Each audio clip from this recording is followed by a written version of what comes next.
Thanks for downloading a 3CR podcast. 3CR is an independent community radio station based in Melbourne, Australia. We need your financial support to keep going. Go to www.3cr.org.au for more information and to donate online. Now stay tuned for your 3CR podcast. Evil minds that plot destruction,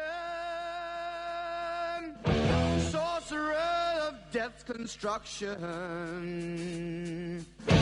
in the fields of bodies burning, as the war machine keeps turning, death and hatred to mankind, poisoning their brainwashed mind. Welcome to the Anarchist World This Week, broadcast across Australia on the National Community Radio Satellite. Listen to the Anarchist World This Week, Australia's sacred cow slaughterhouse. Listen to analysis of local, national, international events. Listen to analysis you'll never hear anywhere else.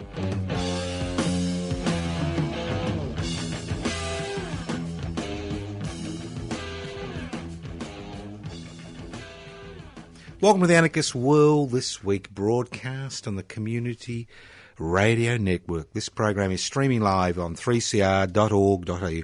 My name is Joseph Toscano. I'm hosting today's program. During the program, nature calls.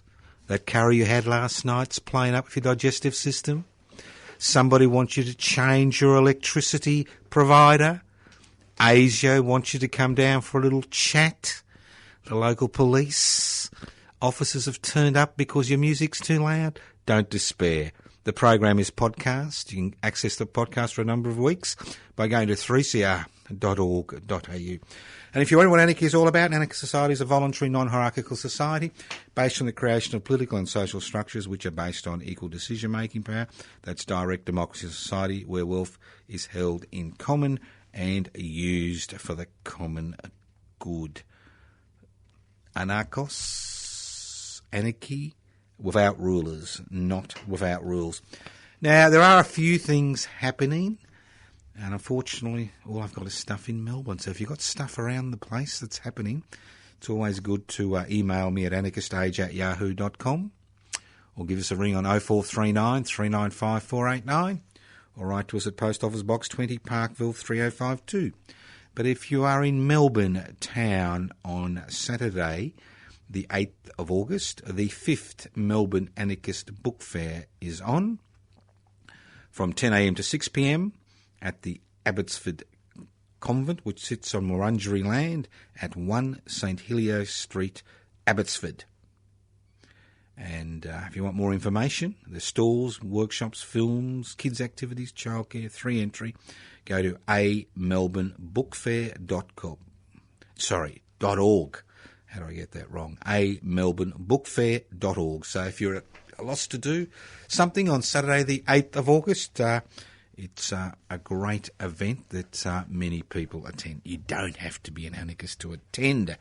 All you need is an inquiring mind. You could also be maybe asleep, but it doesn't really matter. But it's a great way to meet like-minded people in a very relaxed environment. So the Melbourne Anarchist Book Fair, 10 a.m. to 6 p.m, Saturday the 8th of August at Abbottsford Convent, which sits on Wurundjeri land, which is part of the Kulin Nation, the traditional owners of the land Melbourne sits on, at 1 St Helios Street, Abbotsford.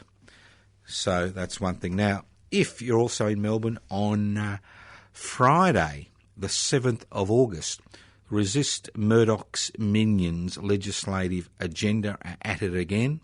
For nearly 2 years, they've been congregating outside the Herald and Weekly Times building at 40 City Road in Melbourne. They meet at 11:30am. That's on the first Friday of each month.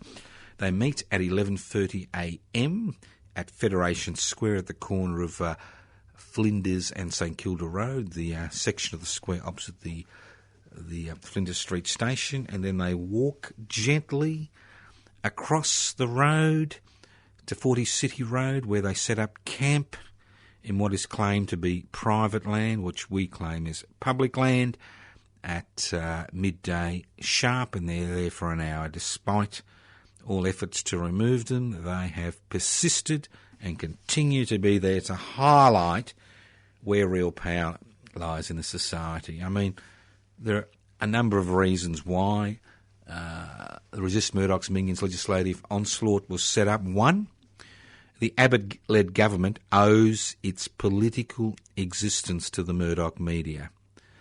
Two, the Murdoch media is made up of some of the biggest hypocrites on the planet.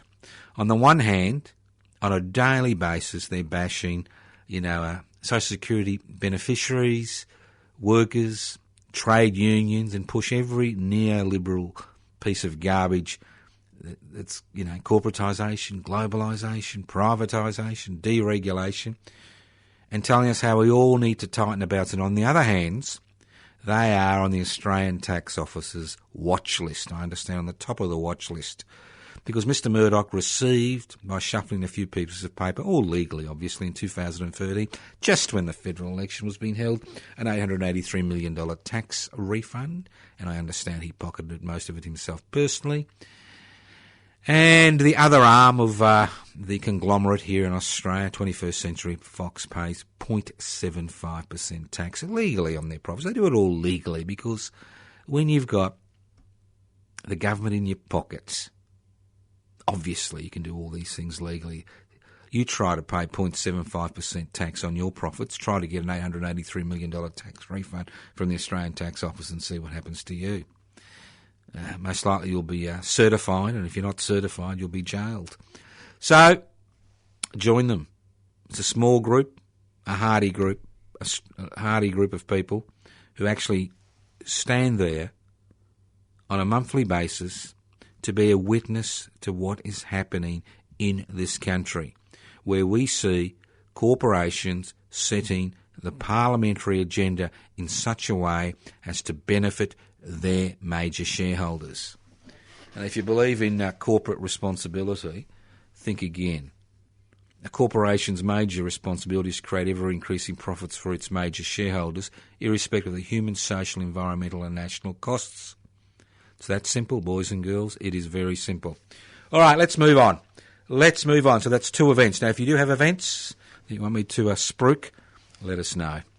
Okay, now, housing. Now, the last time, I looked at a human body, even my own hairy body, most people, the 7 billion people on the planet, need some type of shelter. They need some type of shelter, and we call it housing in the land of Oz. Now, it's fascinating that most of us spend most of our lives working to have this roof over our heads. But occasionally things happen which really highlight how perverted everything has become. Now, those of you living in the land of Oz, especially the capital cities, especially Melbourne and Sydney, will have seen real estate prices skyrocket over the last 20 or 30 years. Property that was worth $100,000 30 years ago, you sell for $1 million plus. That's a tenfold increase. While there hasn't been a tenfold increase in wages in the last 30 years. But the problem is becoming a little bit more muddy. It's been muddied lately. And it's been muddied for one very good reason, because we now have laws in this country which actually give prizes to people who already won prizes in the housing stakes. For example, 50% of every property sold in Melbourne in the last 3 months was sold to investors. 60% of every property that was sold in Sydney was sold to investors. So these are not people who needed that particular piece of real estate to put a roof over their head. These are people who bought that piece of real estate to increase their income. You say, fine, so what? Well, it's interesting that in Australia, that if you need to buy a piece of real estate, well, you need to go to the bank to get some money to buy a piece of real estate to put a roof over your head. that you cannot even use a small percentage of your superannuation to pay the deposit on that piece of real estate. And that every dollar you pay in interest on that piece of real estate is not tax deductible. But if you own one home, so you've got a roof over your head, and you decide that the way you would like to make money, and 1 million Australians are doing this today, 1 million, 1 in 25, 1 million, let's not forget that. We have a thing called negative gearing in this country. You like that? I like it. Negative gearing. That if you borrow money from a bank or a financial institution and then use that money to buy a piece of real estate which you rent out to somebody else,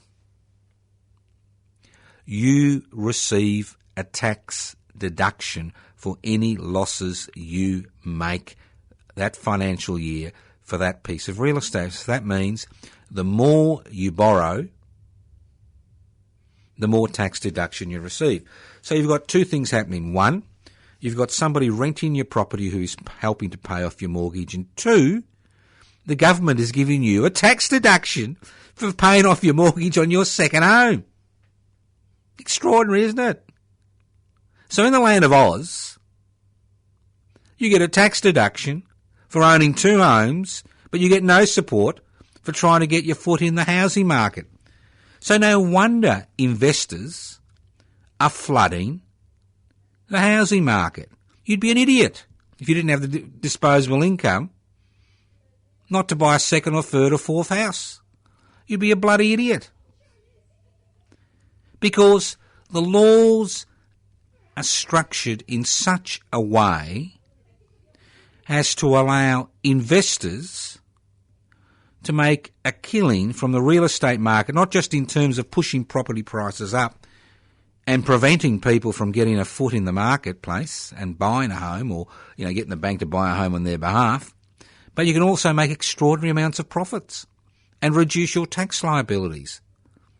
And it's all legal. And there is not one major political party in this country, apart from possibly the Greens, who say they will abolish negative gearing. Because negative gearing has profound effects on the rest of the community, especially in a community where there is no investment in public housing. Because what we are seeing across the country, in every state and every territory, is public housing stocks being either privatised or given over to so-called community-based organisations. So we are seeing government removing itself from the responsibility of providing housing, except in circumstances of dire emergency, to people who will never enjoy the security of owning their own home. And we do that across the country.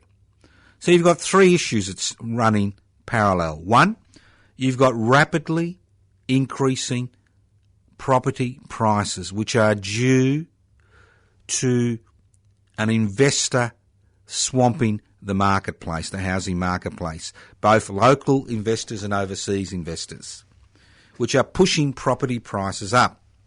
These investors are using this country's legally negative gearing laws to minimise their tax bill, getting renters to pay their mortgage and making a killing on the fact that the property prices are increasing when they sell that property. Secondly, this means that people in ordinary jobs can't get a foot in the property market. They can't even raise the deposit to go to a bank to get the money to buy a home, maybe 70 or 80 kilometres from the GPO, a mortgage for the next 30 or 40 years. But it's becoming increasingly difficult because property prices have increased so much because of this investors dominating the marketplace, as I said, 60% in Sydney in the past 3 months, 50% in Melbourne, that it's becoming impossible for people in ordinary jobs taking home less than, say, $1,500 a week, that's $1,500 combined income in a household, it's becoming increasingly difficult for them to actually buy anything, which forces people to rent. And renting can be a very insecure situation, especially if you've got children. And you find that you've got to move suburbs and you've got to change, schooling. And the list goes on and on. So there is no security in the rental market because leases are for a year, not 10 years in this country. And then you've got governments absolving themselves the responsibility of providing housing for people on low incomes, not just people in dire emergency situations, and removing themselves from the public housing market. So what we are seeing is private and corporate interests being put before public interests.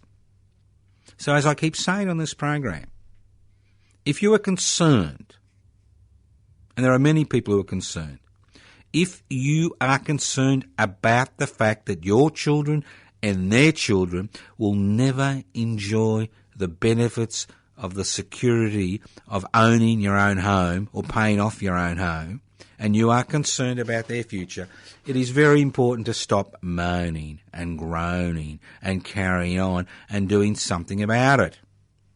As there is no major political party in this country that makes housing a priority, isn't it about time that you looked at public interest before corporate interests? Now, this is an organisation which hopefully will be a registered political party by the end of the year. This is an organisation which has been established for one very good reason, to put public interest before corporate interests. And there is nothing apart from maybe healthcare as important of having security of housing. So if you want to see more intervention in the marketplace by governments at the state and federal level in terms of public housing, this is an opportunity. If you want to see the removal of negative gearing, this is an opportunity for you to join an organisation that will always put public interest before corporate interest. So if you want to join, look at the website, pibci.net, PIBCI.net. Funny name, isn't it? PIBCI. Public interest before corporate interest.net. pibci.net. Look at their Facebook page. Just put public interest before corporate interest in your search engine and hey, bingo. There's their Facebook page. Have a look at what they're doing.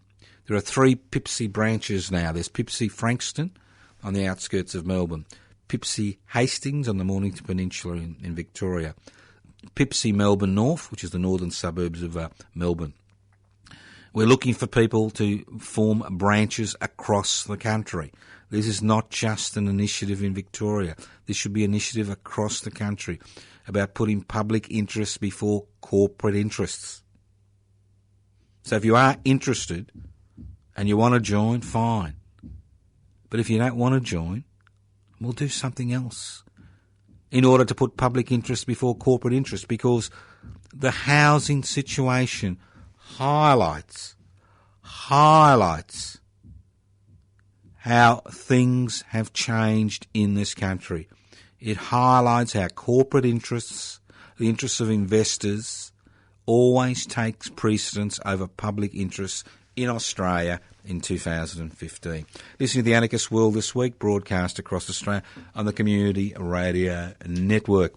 Let's move on to the Adam Goodes situation, because I did say a few words about it last week. And look, I'm always interested in how Australians or Australia handles the Indigenous question. You like that? The Indigenous question.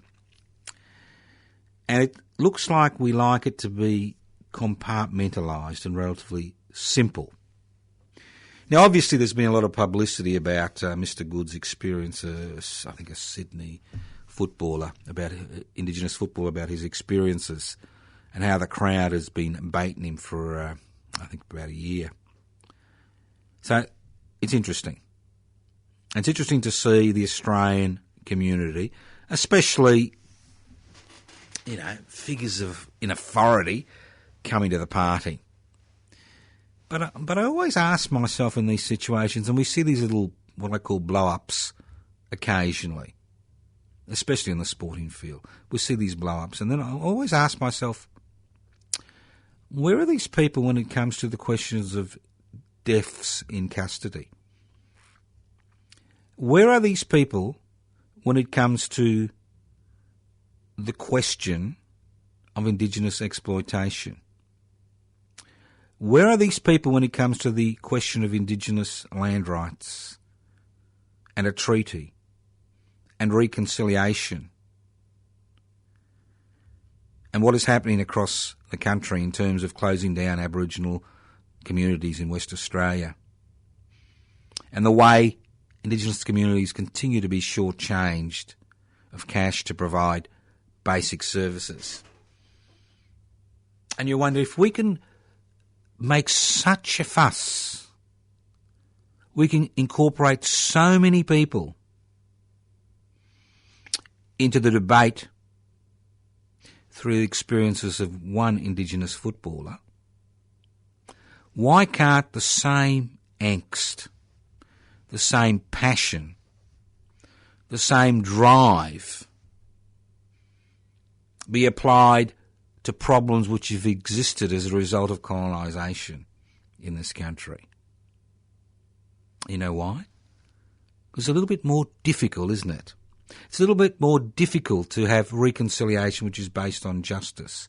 It's a little bit more difficult, as we've seen with the Prime Minister's, attempt to scuttle any meaningful referendum question on the question of Indigenous Australians being the first inhabitants, of this country. It's a little bit more difficult when it comes to going further than an apology.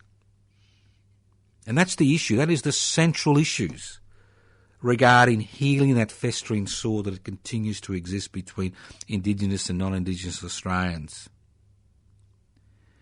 It's a matter of public, not just perception, but public will to resolve that question. Think about it. Listen to the Anarchist World this week, broadcast across Australia on the Community Radio Network. This program is streaming live on 3cr.org.au. You can access the podcast by going to 3cr.org.au. You can write to us at Post Office Box 20, Parkville 3052. Post Office Box 20, Parkville 3052. You can email us at anarchistage@yahoo.com. anarchistage@yahoo.com. That's right. And you can go to the website, anarchistmedia.org, or you can go to the Pipsy website, pipsy.net. Now, a few things. Work No Choices Mark II. Isn't it fascinating? Now, this government had 3 mandates. That's right, 3 mandates. 1, turn back the boats, irrespective of the damage done to this country's population, irrespective to the damage done to this country's reputation, irrespective of the damage done to the people, asylum seekers and refugees whose boats are turned back. And let's not forget that 90% of people who reached Australian territories or the mainland in the past 20 years have been found to be refugees, genuine, in inverted commas, refugees. And let's not forget that it's not illegal to seek asylum, but they've turned back the boats. That's what they told us they'd do before the election. They did. Then they told us before the election they would get rid of the carbon tax, which with the support of the Senate, they did. But what they've done now is through their, I like this, direct action policy, is actually give money to the private sector to stop them polluting, which obviously will have no impact, but that's another story. And then we have getting rid of the super profits mining tax. No wonder we're having trouble, finding the resources to provide basic services to an increasing number of people in this country. And then everything else was extras. Now, those of you whose memory goes back more than 19 months will remember, or was it 20 months or 21 months, will remember Mr. Abbott saying and his government saying no changes to tertiary education, and we are seeing the corporatisation and privatisation of tertiary education. No changes to Medicare, and we have seen attempts to dismantle Medicare, and now not being able to do it through the Senate. They're dismantling Medicare by actually freezing rebates on doctor rebates on Medicare fees for the next 4 years, forcing more and more clinics to abandon bulk billing and charge $80 upfront fees for people to see a general practitioner, of which they receive about $35, $36 back. And then we saw these other things. We're not going to do this, and we have seen that this government had two agendas. It had the agenda which it used to win office, and then it had this secret agenda, which was about promoting the interests of that small section of society that owns the means of production, distribution, exchange and communication. Promoting their interests on a daily basis, passing legislation through Parliament which promotes their interests. And there is nothing more important for this government, as far as ideologically bent agenda is concerned, than to create a low-wage economy in this country. And we've seen a number of attacks which are designed to create a low-wage economy, where we actually have a new generation of people called the working poor, who, although they are working, don't receive enough income to look after their basic needs. That's the working poor. And then we see the creation of the user pay generation, where only those people who have the disposable income, maybe through negative gearing, maybe through stock market investments, which you can also get a tax deduction for your losses, who are the only ones who are allowed to get the best education money can buy, and the best healthcare money can buy, and the best security money can buy, because they've been able to exploit other people's labour. But as far as those people who only have their labour to earn resources, they are this government's enemy. And they have been the enemy of all governments for the last 4 decades in this country.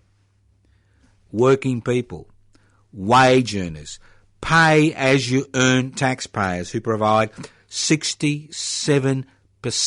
That's right, 67% of the taxation revenue which is raised in this country, while the corporate sector barely pays, 3 or 4%, if that, as we've seen with the Murdoch empire. So, who is public enemy number one in this country today? Bulk billing doctors. Filthy bulk billing doctors who are willing to treat all their patients equally. Solicitors and barristers who work in legal centres, who take huge pay cuts in order to provide basic legal representation for people who can get no legal representation. And the biggest trade unions, organisations which have been organised and built up over generations to protect the interests of their members working in a particular field. And now, the gun sights, or I should say the cannon sights, have been turned on pay-as-you-earn taxpayers. This government never stopped dreaming about the reintroduction of work no choice. Not about work choices. It never stopped dreaming about the introduction of individual contracts, because it owes its allegiance, it owes its position to that small section of society that owns the means of production, distribution, exchange and communication, who have bankrolled and continue to bankroll their campaign to deregulate, remove all those protections which we have enjoyed for generations, to corporatise, to allow large corporations to dominate the marketplace, to globalisation, to allow large to break down barriers which prevent large corporations from exploiting people in this country, and privatisation, giving away public assets to the private sector, virtually giving them away.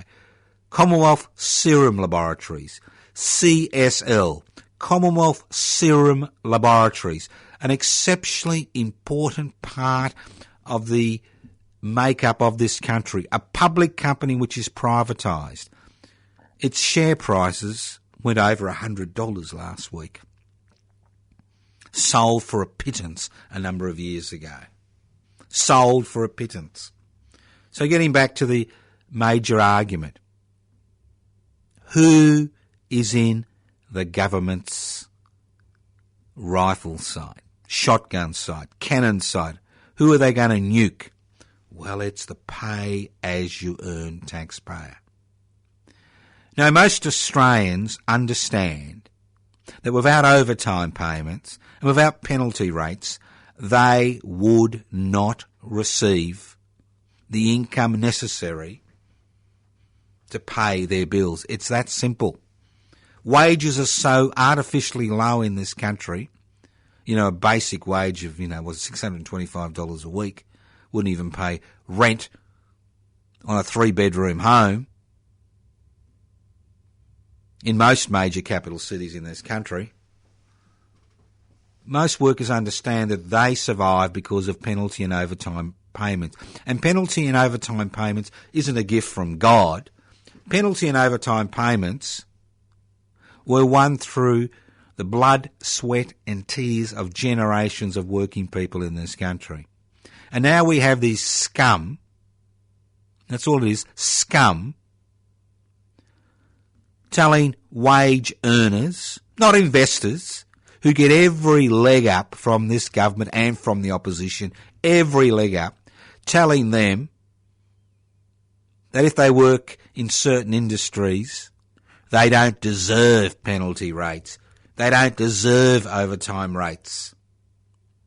There are 4 million Australians of the 12 million who are in the workforce currently who work outside 9 to 5. And many of them enjoy penalty and overtime rates. Not all of them, but many. Because obviously the cash economy, people don't enjoy penalty and overtime rates. And there are situations where individual contracts are still in play, where people don't enjoy penalty and overtime rates. And there are situations we've seen where certain unions turn over and actually remove penalty and overtime rates in order to do some type of contract with some large corporation. So they own the gun now. Work, no choices, Mark II. What a society we live in. Instead of chasing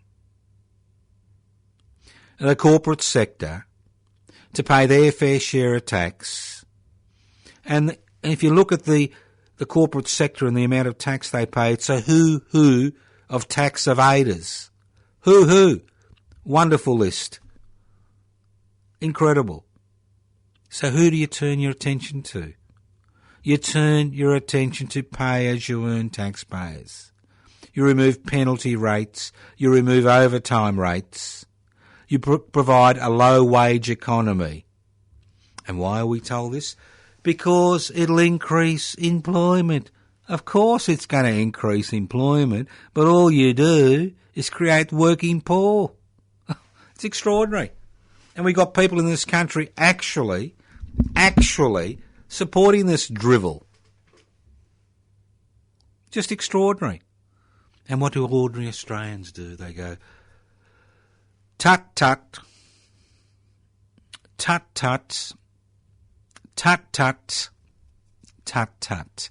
Somebody should do something about that.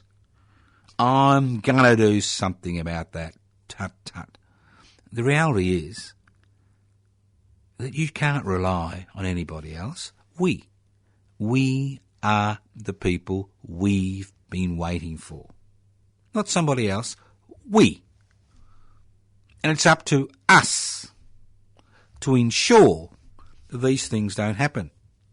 And this government has had an agenda, and it's a very simple agenda. One, you break down any organisation which provides any resistance to your agenda. So you break down the trade union movement. Now, you break down the trade union movement by a number of things. One, by introducing legislation which has been supported by both houses of Parliament and all the major political parties, which makes striking illegal in this country. You introduce laws which criminalise picketing, secondary boycotts, and the list goes on, makes criminals of people withdrawing their labour to advance their interests. Then what you do is you call into question the credibility of the organisations which represent working people in this country by holding a royal commission into corruption in the trade unions. Now, I am sure there is corruption in trade unions as there are in any organisation, but I can assure you the type of corruption which occurs in corporations, privately owned corporations owned by taxpayers in this country, the corruption which occurs in the trade union movement pales into insignificance with the corruption which occurs within the corporate sector. So do we have any royal commissions into corruption in this country? No. Do we have any royal commissions into tax evasion and tax minimisation in this country? No. Do we have any royal commissions into the role the Murdoch empire plays in determining who governs this country and this country's legislative agenda? No. But we do have a royal commission into the trade unions.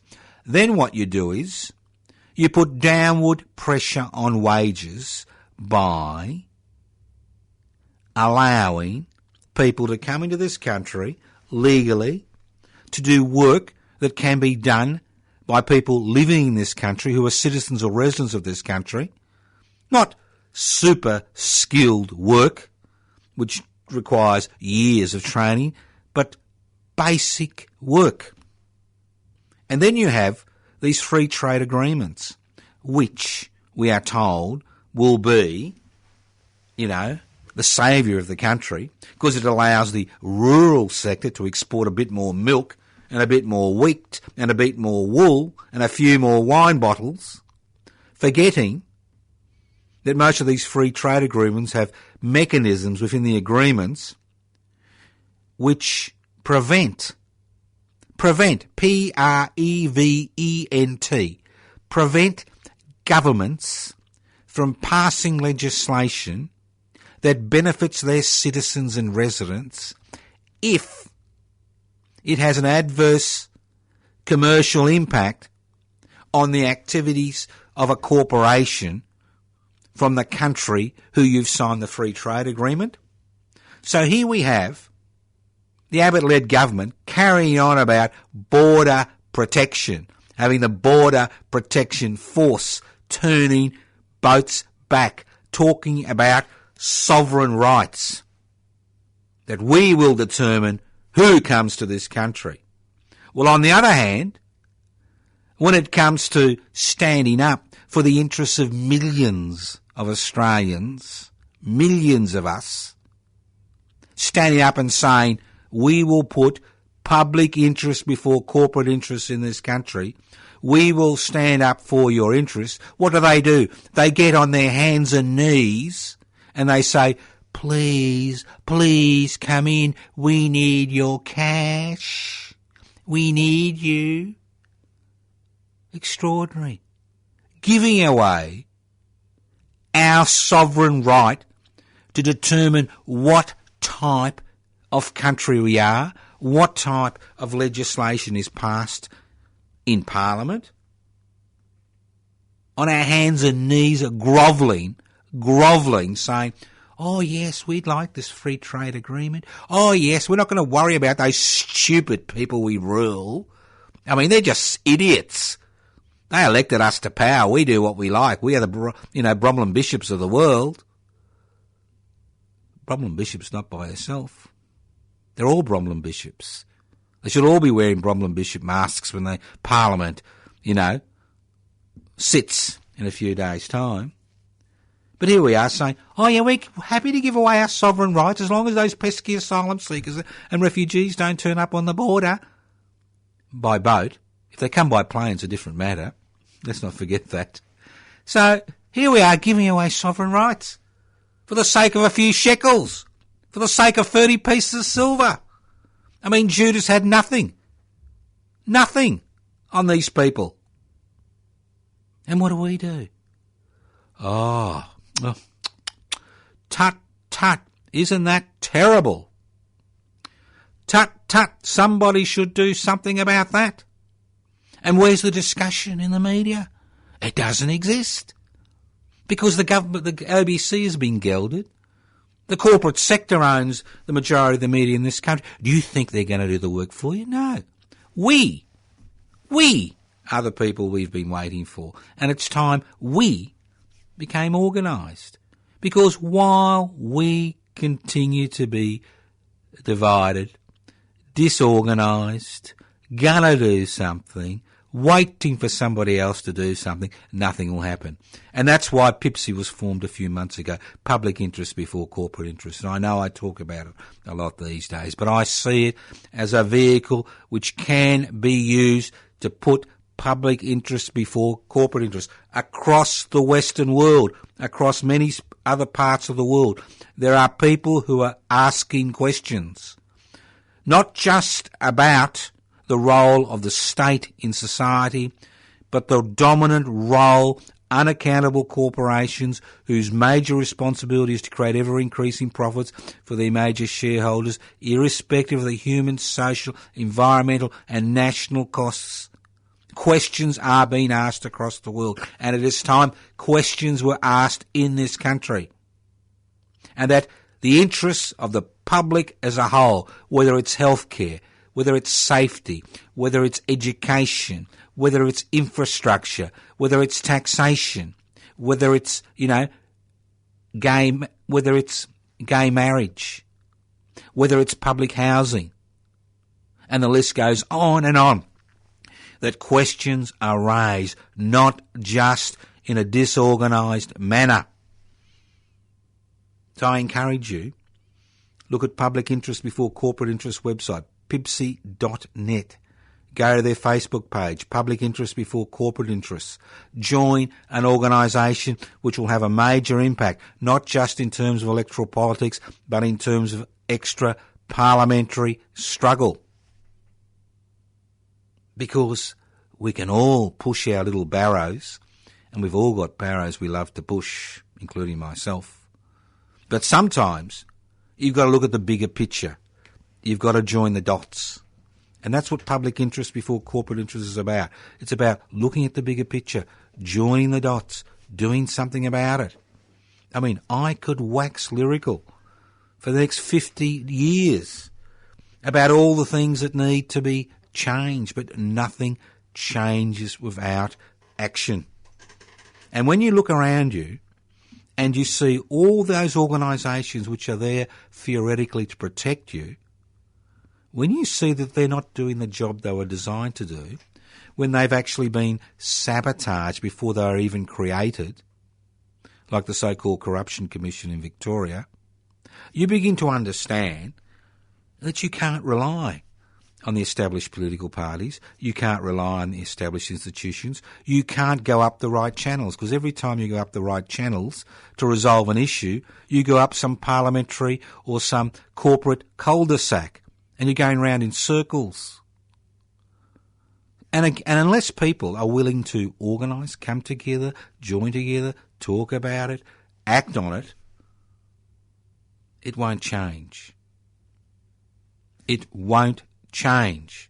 It doesn't matter how good you feel about hearing people talk about these issues, nothing will change unless more people become involved. And the issues are fundamental to existence. They are fundamental to our existence. Why should the difference between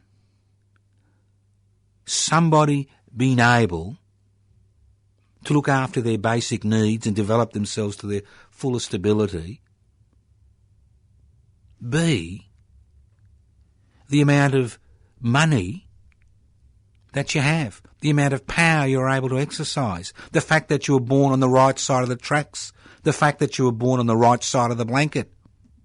Why is it that in Australia in 2015 we have lost the spirit which guided us since the 3rd of December 1854, since the Eureka Rebellion, a spirit which said that Jack and Jill were as good as their master and mistress, that Jack and Jill and their children and their children's children deserved the same rights, the same access to the basic necessities of life as the master and mistress.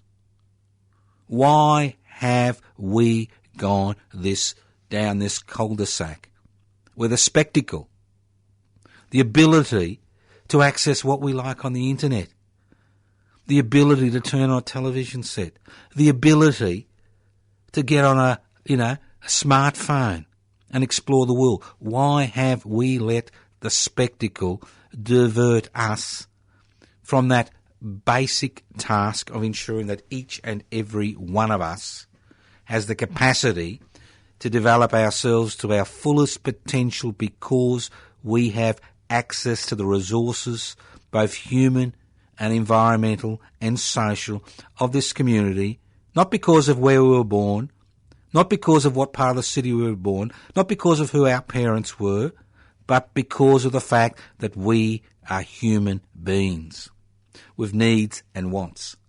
That's the issue. And we've forgotten that.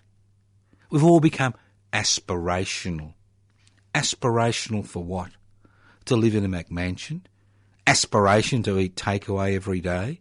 Aspiration, to buy the best healthcare we can buy? And even that's become illusory. We are told, buy private health insurance. It'll be okay, baby. It'll be all right. You'll be able to be seen by a doctor when you need to be seen. If you've got to wait on the public sector, you've got to wait. And what happens? The Abbott government privatises Medibank Private. That's right. It's now become just another private insurance company. And what is the purpose of private insurance company? To maximise the return for its shareholders. And how does it do that? It squeezes its members. And that's the reality. We're told that if we've got the money, we can buy the best education for our kids. But it doesn't work that way, does it? All you're buying is an education. You may be told, because of advertising, it's the best education. But is it the best education? So this is a dilemma. We are at a crossroads as a country. We have lost most of the gains that were made in the 50s and 60s and 70s in this country. We have clambered onto the privatisation, deregulation, corporatisation, globalisation juggernaut. We've been up there, waving our flag saying, yeah, yeah, yeah, isn't it wonderful? We've become aspirational citizens. And as we see everything bulldozed before us, as we see the juggernaut privatise public assets, which not only provided a return to the public because they were owned by the public, but also acted as a handbrake on the ability of private corporations to exploit us. And we kept waving and waving as we saw the death of small business in this country, thinking that if, we can all eat McDonald's, we can all go to Hungry Jack's, we can all go to Bunnings, we can all go to Woolworths, that our choices will increase. And the reality is choices decrease. And the reality is the enemy of small business isn't the penalty rates, isn't the overtime rate. the enemy of small business, and this is the tragedy of most small business organisations. The tragedy is the enemy of small business is corporatisation. Where is the corner shop? Replaced by 7-Eleven. Where is the corner hardware shop? Replaced by Bunnings and Masters. Where is the corner hamburger shop? Replaced by McDonald's and Hungry Jack's, and the list goes on and on. And you will see more and more small business being able not to compete, not because of wage pressures, because most wage earners in small businesses don't earn very much at all, including the small business owners. But the pressure is the fact that how can you compete against a corporation that pays voluntary taxation? How can you compete when you've got to pay 20 to 30%, company tax on your profits, and large corporations can legally pay 2 or 3% or get tax refunds like Mr. Murdoch likes to do? How can you compete against that? Not only do they have buying power, not only do they have advertising power, but they also now dominate the marketplace because of unfair advantage. In no other country in the world, not even in the United States, are large corporations allowed to dominate economic activity. In the state, the antitrust laws prevent any corporation from owning more than 25% of assets in a particular field in that country. Here we have two corporations, Woolworths and Coles, owning over 85% of the dry food market. And the list goes on. And we allow it to happen. And we've allowed it to happen on our shift. And we are to blame. We are the people we've been waiting for. We have forgotten that we are the people we've been waiting for. We have forgotten. We think it's somebody else's job to do what we need to do. We think it's the media's job. We think it's the ABC's job. We think it's our boss's job. We think it's the government's job. We think it's the local government's job, or the state government, or the federal government.